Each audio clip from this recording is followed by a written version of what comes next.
So we are on day 14. Thanksgiving is like a little over a week away. I am super excited. I love Thanksgiving.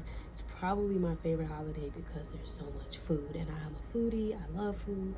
My grandmother used to tell me, you don't eat to live. No, wait. No, she would say, Alexis, you don't live to eat, you eat to live. And it was just her way of reminding me to be grateful and mindful of the foods that I consume, right? It's not just about stuffing my face.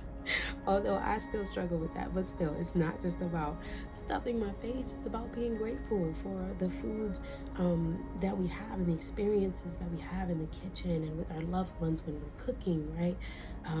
Food does so much more for us than we allow ourselves to remember or be mindful of, right? So what it does for us is it nourishes our body. It brings us joy. It brings us health, especially if we're eating something that we really enjoy. It helps us to even create stronger bonds with our loved ones and our friends and our families and even strangers. And so when we think about the things in life that we do, like we breathe, we eat, we drink water, right? We do those things so naturally that we forget to be grateful for those moments and for the things that actually help us and fuel our bodies and help us to continue to live and do the things that we enjoy.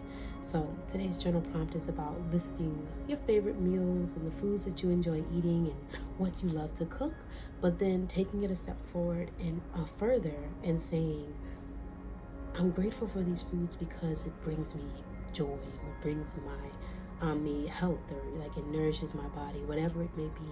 Don't just think of it as, oh, I just love the way it tastes like I do.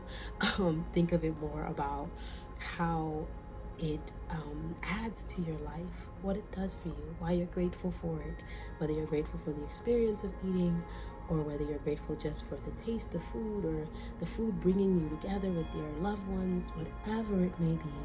Have fun with this journal prompt. List out your favorite foods, meals, and then 1 or 2 reasons why you're grateful for those things. And I will see you in the next video.